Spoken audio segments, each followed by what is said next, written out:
Ayy, GBP Roast, GBP Roast. Sorry, you in danger. Right now, I gotta flame you. This is GBP Roast, GBP Roast. On your Google business profile, it's about to go down. We roasting and reacting. We ain't come to play. 20 years in SEO. JP, Lambo, and Dre, bringing facts and guests. Oh yeah, we bring the dopeness. Welcome to the show. Hope your profile don't get roasted. Hey, what's up, everyone? Happy Hump Day. Welcome to another episode of the GBP Roast Show. Who's this guy? Where's Professor Pierce at? What's going on Grew a today? beard. JP grew a beard. Oh, yeah, we got it's cowboy time. I want to grab my hat. You didn't tell me. Oh man, welcome everyone. Today we have a special guest. JP is out today. Alex, welcome to the show. How's it going? What's up? Thanks For for those having of course. For those that don't know your business, can you please explain to everyone just out there, just so they can get a brief idea? Yeah, so I run Long Cut. We are a data and technology company. We're doing identity resolution and intent data for businesses across the country. So really exciting stuff. I've been in the space since 2006. Last 5 years, I've been helping a lot of SEO agencies. Yeah. And so, yeah, just keep pushing it away. Today, it's Montana Keith and the Cowboy Colorado Bar. Cowboy up, come a riding there. Here we go from Durango, Colorado. Right, come a riding. All right. So we are going to be covering a topic today of what agencies should look for, or what businesses should look for when hiring an agency or consultant. And this is something where Alex actually helps agencies to become that great agency they should be to their clients. So it's a kind of flip the script here and see what businesses should look for. But before we do that, we are going to go into our reaction videos. And our first reaction video. That's my favorite. Video. Here goes. Here we go. They say, don't just blog locally. Instead of writing about general topics, create content tied to your location. Stuff like dog-friendly restaurants in your city for a dog walking business. I give it a try and boom, those posts actually ranked. They brought in real traffic and more importantly, they attracted local leads. So lesson number 5 is stop writing generic blog posts. No one's going to a plumber's website to learn DIY plumbing tips. That's what YouTube is for. Instead, focus on locally relevant content. Local focused blogs help you show up in front of the right audience, build authority in your area, and actually drive useful traffic to your site. It's true within a certain extent, right? But you got to stay on relevant topic. So if you're a home service guy, you're not going to write about where's the local hospitals and where the local restaurants are on your home service business. Makes a lot of sense. Alex, what do you thought? Yeah. Yeah, I like to tell people, just like pretend you're talking to a customer, right? You're not going to be overly local with a customer, and you should be the same with your blog content. So it'll naturally go in there if you do it properly. Yep. But for here, I actually do when I create. I guess I use my blog as more service pages. I'll do my service pages, and then just, like within that city, like I did it for my cousin who runs a nail, has a facial place. What's that? Facial and what are those things? Spa, med waxing. spa, Yeah, waxing. So like, yeah. So basically, esthetician. Yeah, all that stuff. And obviously, I know all about it, right? I'm there every week. There you go. Yeah, every month get my facial. All right, guys. Let's check out reaction number 2. If you have a local business, here's how to turn these red X's into more of those green stars. Within your Google business profile and your pin on the map, you want to scroll down. It's important to use the update button, which allows you to drop photos in with an update. No matter what the image is of, it needs to have the geotag information of where it was taken on the map. Most people make a huge mistake by using Canva or Photoshop and stripping this information out of the photo. If you do strip the geo information out of the image, go to this website right here and drop your image in. You can then add the geotag in, or you No, can you manually can't. put in the latitude, longitude, and then save the image. No, Now you can doesn't drop work. the image into Google, Doesn't type work a like description, that. input a call to action, which can link to your website. Now you can strengthen some of those local SEO areas that had these red X's False. before. False. You Completely. can't. If Google's all going to detect if it was taken from your phone and then connected and uploaded, okay? That's why we always stress to the business owners, use your phone, connect to your GBP on your phone and upload from your phone. You don't want to be going using software because it will be stripped out, and even after you add those targeted longitude, latitude, it's still stripped out. So there's a lot of horseshit in the beginning is good, the ending is bad. See, in the update portion of it, I'd rather have that image in a review anyways, because updates and posts don't have nearly the effect they used to. Yeah. And he flat out says, take any kind of picture. No. How about a picture of you and the customer, or maybe the customer's completed project, or even better, the before and the after. Remember, pictures are extremely important to the GBP, but what that really means is, what does your customer really want, right? So Give them, show them important photos. So, but when you do before and after, and you do it in like software, aren't you stripping out the data? No, I mean, you could, let's say you do junk removal. You walk in and you're like, oh my gosh, this is going to be a giant shit show, cleaning out this garage. You take the picture, then you complete the job, you get the review, you then show the cleanup, and you're still on the job site with your phone. You upload right there, happy, smiling customer, boom, done. Got it. I'll do it in one, do the 2 photos before and after. That's with that. And just upload like that. Here's the before, upload another one, here's an after. Yeah. And like in the comments. I've even seen some clever people, is working with the client and say, oh, do you have some before pictures before I tear up the landscaping or before I re-roof? Oh, well, no. And what do? Snag that phone, take those pictures, then it's on their phone and it's ready to go. Because when is it going to be the most important to the success of your business is when you're done with the project, right? They paid you, they're happy, but they're like, well, what did he do? Oh, this, people want to see before and after. Doesn't show a lot. Yeah, great. Got it. Okay, let's go on to reaction number 3. And this actually relates to a question that was just asked in the live chat. Just like on your websites. On your website, every 90 days, maybe every 6 months, you want to update and re-optimize your content, right? Google rewards freshness. Same with the images on a website. Nothing has changed in your Google business profile. So what I'm getting at here is every 90 days, replenish your photos, replenish your videos, upload and update everything, inside and outside, interior, exterior, photos of you, photos of your employees, everything, update, you'll get better boosts. Boom. How is this possible that Chris Palmer, who gives this advice, doesn't even have a fucking GBP active live right now on the internet? That's the internet, folks.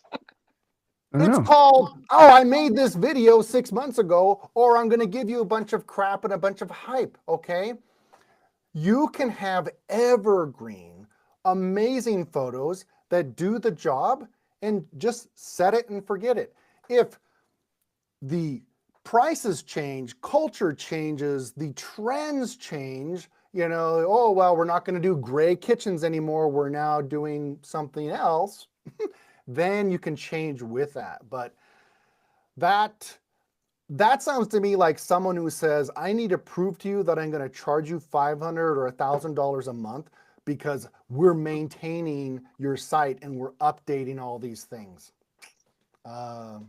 No. Yeah, more doing stuff does not mean better results. Yeah. But I mean, it's best practice to at least keep it updated, right? If it's to keep your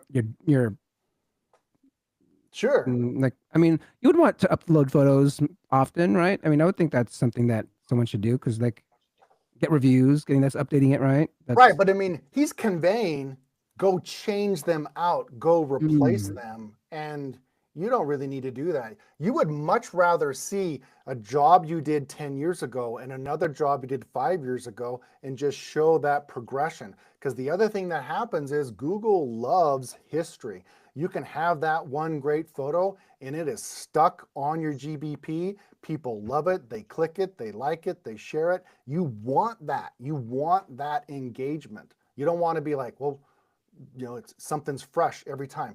That's what your gallery is for on your website. That's what social media is for. What's new, what's happening today, and trends.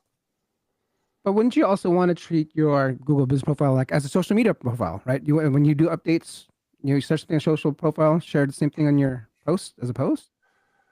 To a You can do point, that on Alex, yeah. It's not the visibility of the page, just showing activity, which is more of a CRO aspect than anything else. Got it. How about Q&A? How do you guys use the Q&A feature? Oh yeah, Do you update that's that? definitely important. And I know even JP, we've done some total hacks. Just go in and ask yourself questions. Okay. So that's something that you definitely should keep. I mean, because there's unlimited, right? You can add as many.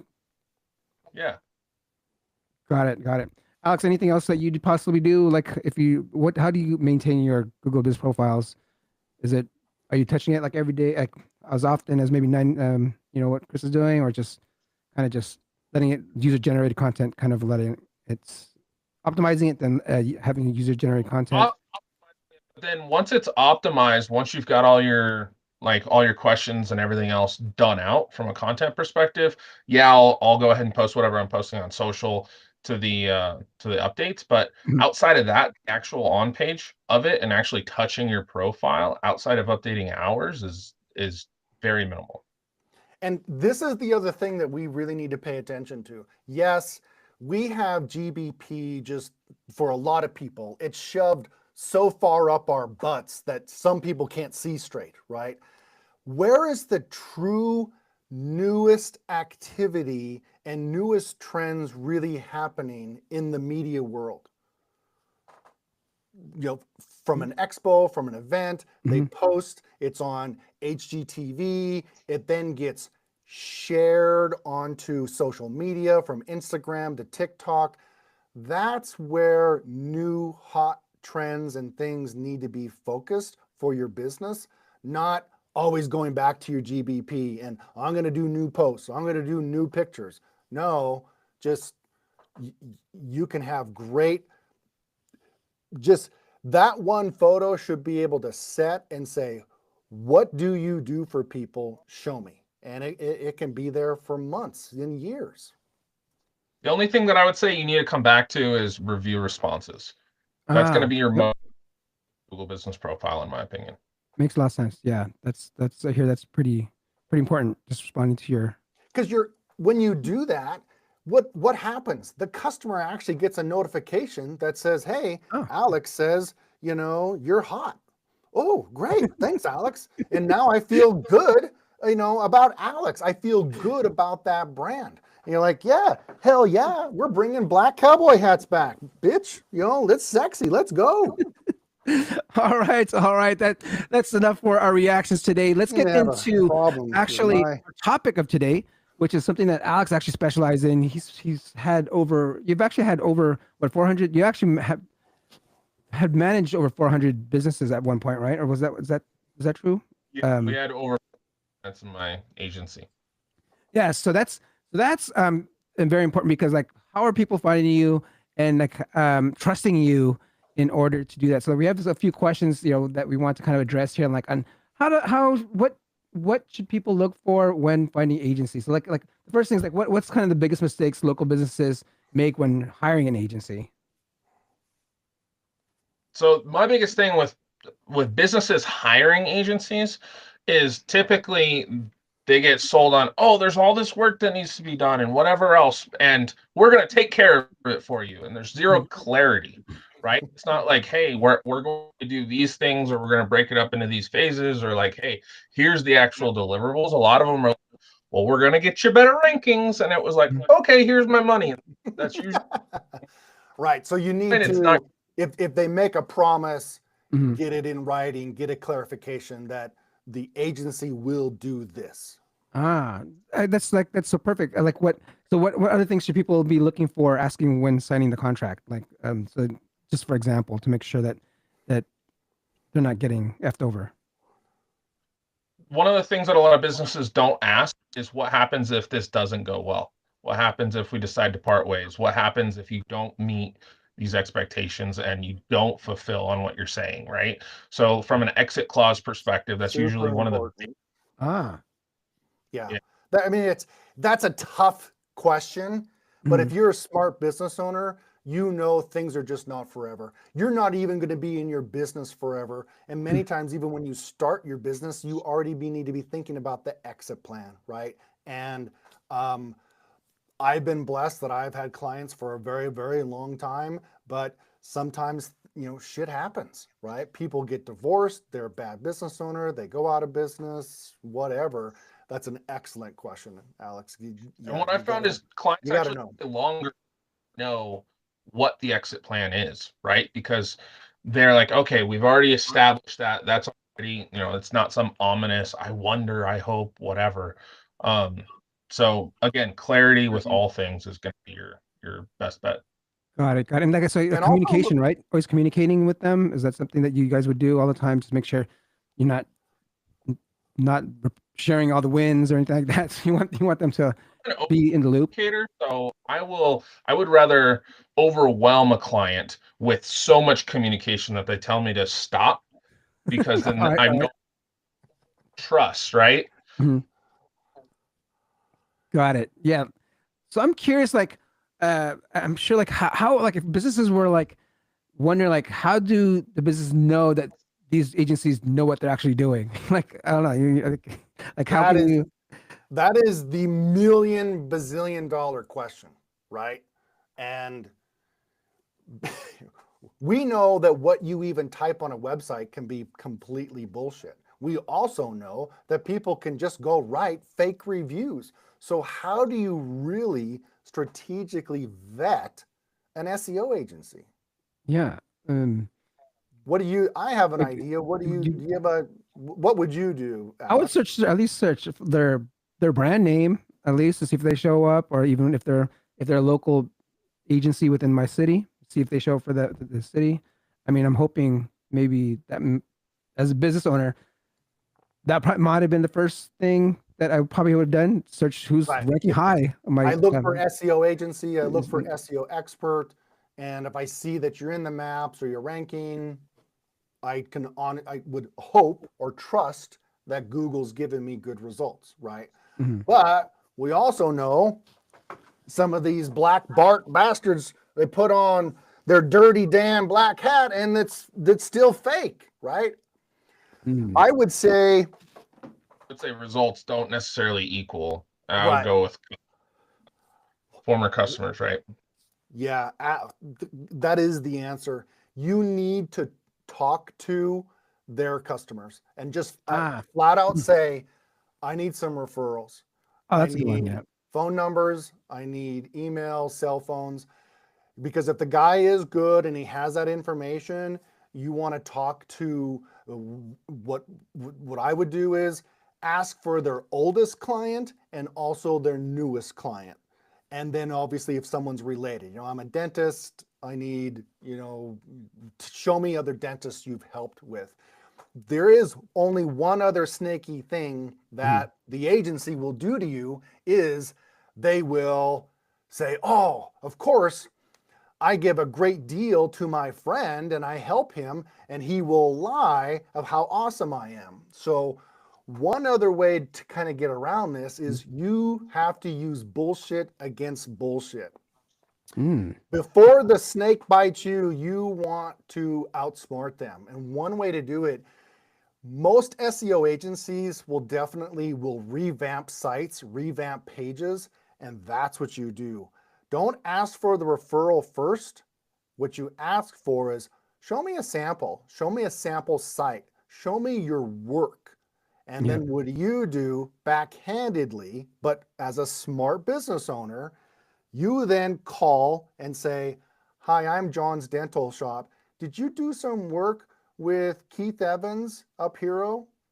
Is he an asshole? Is he funny? Does he take his shirt off all the time? I'm not sure I can handle that, right? That's what you need to find out. Got it. Alex, in And your you book, don't yeah. I was gonna say in your book, like right? what are some things? Yeah. Well, you can look at a lot of the times these agency sites have case studies, testimonials. You go onto the social, there's existing customers. Reach out directly to them without ever reaching out to the agency, and you're going to be able to whittle things down really, really quick. Yeah. Got it. Got it. And it's as simple as, what are they doing for you? Is it worth it? You don't even have to get into how much are you paying. You just need to say, are you happy with them? And if they're not that happy, or if they've been considering changing, probably don't want to start off that relationship with that I would agent. actually get a little more aggressive than that. I would ask specifically ROI and your return on investment. Are you making more money with this agency than when you started? Because that's ultimately the whole reason that you're going to hire an agency, is to bring additional revenue, right, via organic. And so if they're not making more money, then that's a red flag. Got Yeah, it. it is. Results are the only thing that people buy from me or JP or Alex or anybody. They just want the calls and the clicks. What are some what do you think are some shady, because you're talking about some shady tactics. What are some other shady tactics that can give us red flags, or some buzzwords that you think agencies might be using and saying? I would Like- say if they actually use buzzwords, like that's just, I don't use buzzwords. I don't say, yeah, we're going to give you the juice, right? Like, no. What does the client want? Hey, can you increase my sales? Yes, I can. I did it for him. Here's his phone number. Let me show you the before after. Like, it's really as simple as that. Trust your gut instinct. That's why it's been around in our bodies for 1,000,000 years. Doesn't feel right. Probably there's something not right with that relationship. And if they can't relate to you too, like if they can't dumb it down to layman's terms and actually have you understand, and it's all Greek, it's all going over your head, don't assume that they know what they're talking about. They're an expert, okay? Because experts will be able to clearly relate, what they're doing and what you need. Whereas somebody that only knows buzzwords and has only watched, YouTube videos and is saying that they're an agency, I mean, that's all they have to rely on, right? So I would Right. definitely, they have to have 5 years experience for sure. They have to have a lot of referrals, like show me. And then if all possible, have you fixed my specific problem? For example, have you converted from Shopify to WooCommerce? Or have you been able to, get rid of a Squarespace and rebuild on another platform? Like, you really need the tangible results. A salesperson will say everything and will say yes and will agree, but what you really need is the person to say, I'm not sure, but let me investigate, let me get back to you. That's the trust you want in the relationship, because really at the end of the day, SEO is just an extension of marketing. They have to be able to have your message and your words and the colors and the feeling of getting it right, so that when people do find you, that they take action. Got it. and you get all that asking questions. So if they're not asking you questions and you're not doing more answering than you are, asking, then that's a big red flag, right? Because good agencies will ask all those questions and make sure that are you a good fit for them, but they're a good fit for you. Got it. Love that. Love that. So how long should businesses expect results? Like they'll say, hey, we're gonna hire you. We love it. Like when they ask for results, like what's a realistic time frame for them to start seeing results? I can't wait. Everyone, let's listen to what Alex has to say. Alex. So Come on. do SEO very differently. So what we do is we do research first, and then based on the deliverables from that research, we do a sprint, right? And so that sprint, we're going to get results very quickly because we're doing potentially a year, 3 years, or whatever of work in a very condensed period of time. And so from a results perspective, the way that I do it, you're actually going to get a lot of quick wins really fast. But most retainer-based SEO agencies that you're going to experience out in the wild, the results that they're promising that are, 3, 6, 9 months down the road, the biggest thing there from a results perspective, in my mind, that as a business owner that you need to be looking out for is, hey, I don't care about the rankings in Google necessarily, but based on my baseline of calls, traffic, customers, leads, etc., that I have right now, is that increasing or decreasing? That's the biggest thing that you need to be evaluating in my mind. Yeah, and that's super smart. And based on the sprint too, what that means is that you can aggressively invest, but then maybe 6 months or even a year from now, you just have maybe a small retainer or maybe no investment. You're just maybe every quarter doing these big bursts, right? If you're a pool cleaning guy, you wouldn't want to be paying for marketing in winter. So you really need to think about, can I do a short-term contract? Can I just invest with you over 18 months? An honest SEO will really focus on what's best for you rather than what's best for their pocketbook. Got it. Every time. What about the more even competitive niches, right? Like we're talking about, like I said, lawyers, like that's really competitive. Like that's don't you think that would need like longer retainers So after we do the sprint, then what we do is we call it a pace campaign.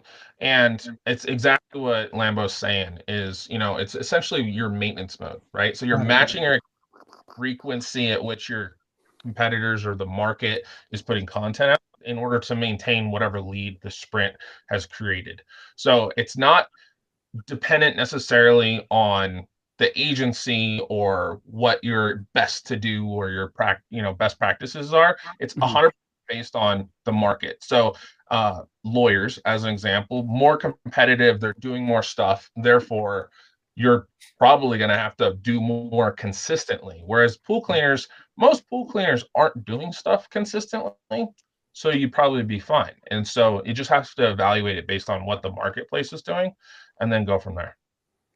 Love it. All right. So when you talk about over communicating, and what are some of the things that like me as, like I say, a business owner would like should see in a monthly report, or what kind of information should my agency be giving me? I hate monthly reports, first off. And so that's personal preference. I'm going to have a ton of agency owners that are like coming after me because of this. I hate monthly reports. I think it's a waste of the business owner's time and it's a waste of your time putting it together. If you don't have a live dashboard or whatever that's showing like, hey, this is everything that we're doing, and these are results at any given time. If I wake up at 2 p.m. or 2 a.m. and I want to see how we're doing and check in, I want that ability. And then from an over communication perspective, being able to, so that way they feel involved throughout the whole month. You're not just like waiting on that one report, and you're able to see the ebbs and flows with the transparency of that and transparency of consistently sharing, be like, hey, this got fucked up, or hey, we're pivoting based on this competitor doing this, or hey, we just did all of these things and saw this result.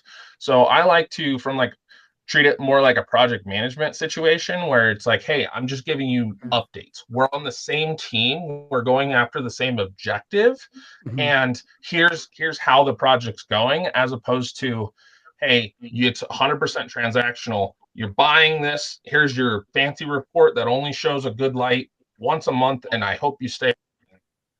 I don't think that's healthy. So true results are going to be, did your sales go up? Are you getting calls, right? And a quality marketing guy probably would love to listen to your calls and look at the CRM, because sometimes the ball is being dropped on the owner side, right? And it's just because you're number one in your ranking, maybe you have CRO problems. Maybe your offer's not good. Maybe the person who's running television ads or is doing door-to-door sales in your neighborhood, he's taking your business. So it's not always just focused on that website and the map. It's marketing in general. How do we find your customer? Where are they? What do we really need to do? Those are the kinds of things, if that comes out in your conversation and you're trying to qualify an agency, put them on, on your top 3 list for sure. And then attribution, right? So if SEO agency is not looking at attribution, to be able to say, hey, I can for 100% sure that this is being generated by organic efforts, then that's another question, because oftentimes agencies will go ahead and take credit for other marketing channels. And so that's a good one. That's a good one. From attribution is important. Love Obviously, that. Alex knows that because he wears the black hat. All right, so here's something that's very interesting. Like, how much should small businesses be spending? What are the budgets like? Like, how much should, like, I know it's different per industry. Like, maybe we can go down like sample budgets. I'm curious what you guys been charging. I mean, that really just varies so much. Yeah. So we specifically offer financing because most small to medium businesses can't afford what they should be spending, right? And so one of the reasons why we offer financing when we do that sprint. So if we do the research, like, hey, it's going to be $80,000 worth of work you need done. If you stretch that out over however many, months or years, then you're like, okay, well, that's still, I mean, it's going to take me that long to see that kind of ROI. So if you're able to condense that down, spend a lot larger amount than you normally would, and get into that premium positioning, then you can go ahead and have that movement, that ROI, then pay off that loan. And so that's how we've combated the issue of being able to spend enough in order to move the needle and actually see an ROI personally. Oh, that's interesting. So, I mean, are you a finance company then? Is it a finance, or is it just the way you're structuring? We have a financing, yeah. Oh, so you do have a financing team that will finance and. Oh man, that's over. that's too much for me over there. So I mean, Keith, I mean, how are you doing? Like, how should, like, businesses look for? How much budget should they typically look for? I mean, if anyone wants to work with me, it's minimum 300, and it just, that qualifies right away. That first of all, maybe your niche and your search, like the ROI is not even worth it investing anything less, right? It just, the time, the labor, things to get going. My average ticket is like $890 a month, and I've got a wide variety, from attorneys down to, a Chinese restaurant. It really can vary. I think that if you start talking with an agency who starts talking 1,500, 2,500, 5,000, you're really going to get into the nuts and bolts of the deliverables, and then also seriously look at what is the true search demand. And just don't take that pot of gold and just say, hey, I'll give it to you. You might have to look at other ways of, maybe we need we need to create videos. Maybe we need to do TikTok ads. Maybe we need to do something different than just everything focused on a website and SEO. So let's say, like, well, you do, the other like, thing. Go ahead, no, Alex. Sorry, Dre. Same vein. The big thing that you need to be doing as a business owner is making sure that, hey, based on the available search volume for that term in that area, right? Is there enough people searching and wanting to buy what you're offering in order to go after that ROI? Is your conversion rate high enough in order to offset the marketing costs? If you can't sell to save your life, but you're offering something that everybody wants, it doesn't matter how many more people, right? So you have to figure out that, there's demand, right? And that you can convert at a good percentage based on what's currently available in that market. And a good agency will look at those numbers and be like, hey, I know you offer 3 services, right? This one service is going to generate a majority of your profit. Instead of us doing all 3, let's focus on the one, take your entire budget, and make you the most amount of money. Yeah, right? super And smart.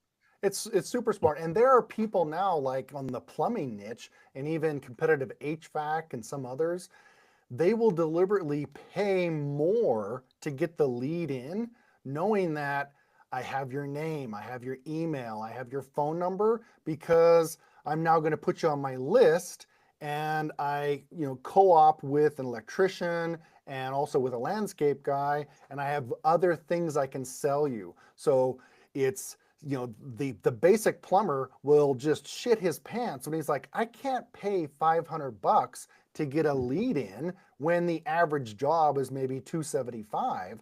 But the bigger corporate company will, because they'll put it into Go High Level, they'll mine it, they'll retarget, they'll get you on the mailing list, and then they got you, they got your sister, they got your friends, they got you mentioning them in social media, and that's how you have to beat and compete in that big market. But if you just say, you know what? No one's going after this niche and you're really strong with it and your reviews prove it, that's a great ROI. Let's focus there. Again, as Alex mentioned, work with someone who really wants to generate you money and sales, right? To expand that market, not just, hey, I'll make you number one. Well, but did I get more calls? All right. If you don't make money, there's no point in doing it. Yeah. Yep. All right, guys. This we want to make sure we have save some time for our roast today, and our roast is going to be on a dentist, right? I think we have a dentist coming up here, so it's going to be. Let's go ahead and get that.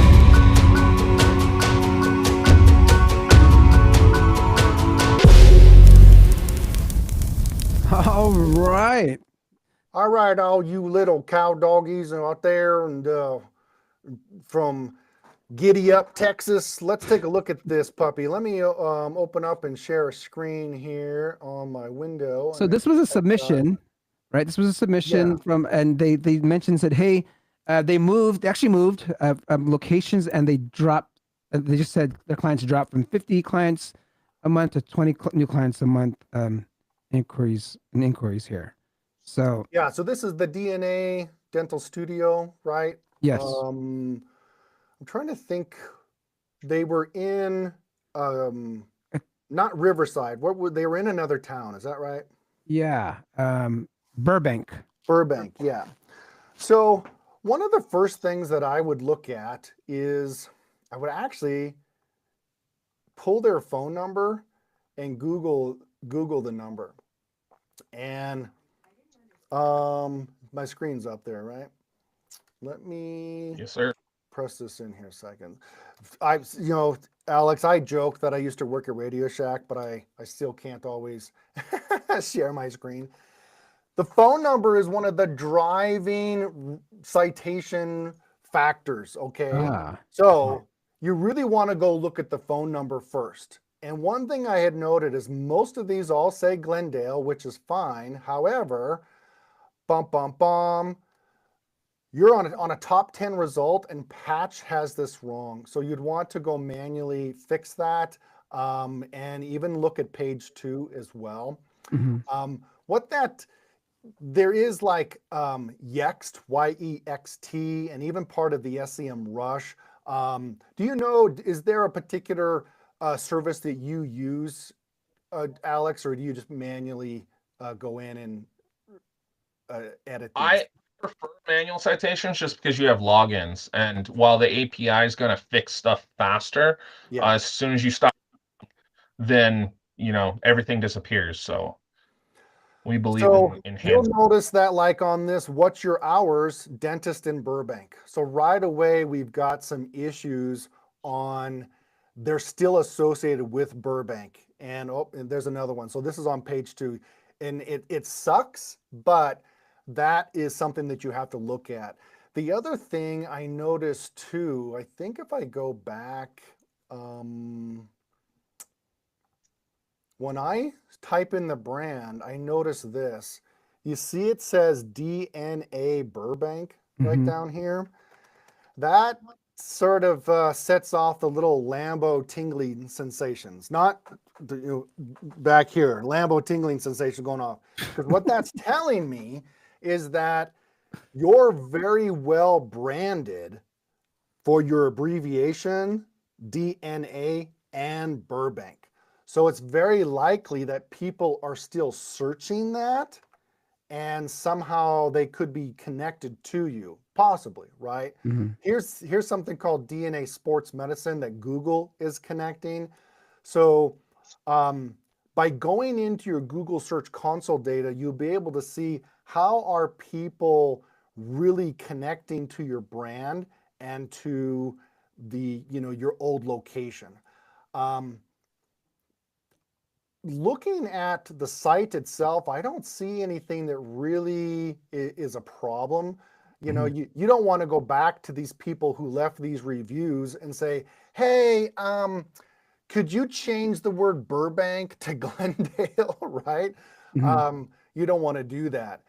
It is a tough thing to overcome, but one secret that you want to do, run a press release before you move. And you want to just announce it to the world, and you can buy them $300, $500, and you can even probably find an agency.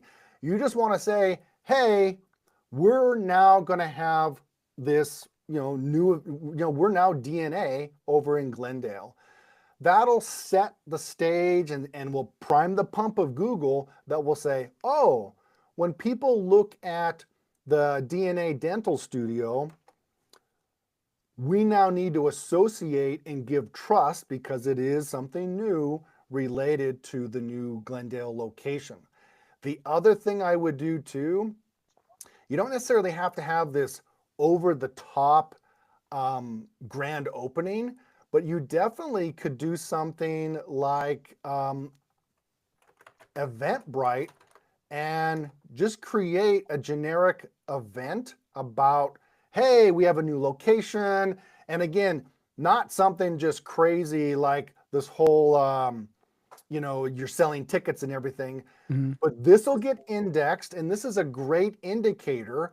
Plus on your GBP, you also can have the event post, and you can just sort of have a soft opening. But again, what does that do? That's a trusted third-party website that says, hey, the new brand DNA is now at this new address, and it also can be connected into the post, an event post on the Google My Business as well. From a time frame perspective, it's also smart to do all that before the actual move, because all of your citations, your press release, all of your updates, your events, etc., all of those will hit and stick before you do the move. So then once that move actually happens and you update that from an address perspective, then Google's not like, oh, it was out of the blue. I didn't even know. Yeah. It'll make everything a lot smoother. Many things in the whole digital marketing world is like the rudder of the Titanic. You see the iceberg, but you are fucked, right? It's a little teeny tiny rudder and it's barely going to turn. So if you preemptively know the address and you know the phone number is going to stay the same, just start getting it out there. And if you have to change the date, it's going to be maybe the third Saturday in May, and just post it. You can always go back and edit those things, because all you're trying to do is just get your name published in new places that, oh, by the way, we have a new address. And that is the same thing with all of your social media updates, newsletters, chamber communication. There's so many places you can just announce that, hey, we've got a party coming, and please take note of our new location. And the other thing too is, a lot of business owners worry about, okay, well, I've established a name in this area, people know me for this area, etc. I don't want to lose out on all of that, right? And so what you can do is you can make sure that you're still going to be getting that traffic and visibility in Burbank, and then redirect that to your Glendale office, right? And you can do that via pages, posts. There's a lot of different things that you can do from that perspective, so you're not having to leave that on the table. We didn't have, that's an excellent point. Alex, we didn't have any insight on like the timeline on when this may have happened, did we? No, I don't think so. But I mean, the one thing is like this could be also a CRO thing because they said that their leads dropped, and when they did move, maybe is there something you could look at their site here, or maybe that? Well, the only thing is that what does Lambo say? People are stupid, right? If they are in a new location, what would I, as a marketing person, say? Hey, where's your little starburst? Where's your little graphic that says, hey, new, right? Like, we're in a new address, dumbass. Yeah, you, I know I'm talking to you. Pay attention, because people won't. What happens if someone actually accidentally goes to the wrong place? There was a hair salon. They had been moved for 2 years. But they were so ingrained that they were in this location. We'd have them coming into the office all day long, and we're like, no, sorry, they moved. It's just make it obvious, right? You can't reach everyone, but even just politely remind people on every inquiry and every call, our new address, we're in Glendale, new address, et cetera, et cetera. Got it. And then another thing that I personally do again, something that it's not going to make a complete difference, but it will help is you'll look at the local landing that's linked off the Google business profile goes to their homepage, right? And it does not go to the page with the embed on it. And so regardless of whatever page you have your map embed on, in this case, it's the contact page, a local landing page from a local relevancy perspective, in my opinion, should be going to that contact page, and that contact page should be optimized for their services in that location. You don't see any service information on this page. So that's something from a CRM. Yeah, and that is one of the foundations of the Trident ranking method is we preach if you've got to focus on your city and your services directly from the GBP URL. Let me go back here a second, and you go ahead and continue there, Alex, but that's a great input. Yeah, and because at the end of the day, right, if you're Google and you're like, hey, I'm directing everybody to this homepage, and this homepage doesn't say anything about your location, how do you know is relevant, right? And so making sure that website link that Lambo just circled right here actually links to a page that is relevant for the city that GBP is in is really important. Because it's just going to this generic. And think about this, how many links, hundreds and hundreds of links are going to this page over the years that may have mentioned Burbank Dentist. And now you have to go back and change a lot of that. You would be much better off by specifically having that Glendale page, what Jordan and I call the hub, right? It is geographically the city, the area that you cover that's tied in directly, right? We know that dentist is only going to cover, a realistic so many miles people will drive to them, and that will see much better results. And like Alex says, list all of your services. Show me all the treatments, all the things you do, and then having this embed on that page, it just helps correlate the data. Oh yes, that's your brand, that's your address, and people can come here, they see what you do, they see how to book, that simple. Nice. All right, any other last comments here before we go? We're coming close to time. My only big comment is regardless of if you're a single location, you should always treat yourself as a multi-location because you're servicing more than a single location, right? Even if you're a physical brick and mortar, you're going to be able to service people that travel from nearby cities, towns, what have you, right? So that's my biggest takeaway is if you are only focused on one location, then you're missing out and you're leaving money on the table. Yeah, huge pointer. And you know, so you have your brand.com, right? And so what Alex is saying and what we stress is, if that's going to be your city, your prime geo hub, then your focus is going to be, even if you move, even if you go to other places, you can always have your additional city area, city 2, etc.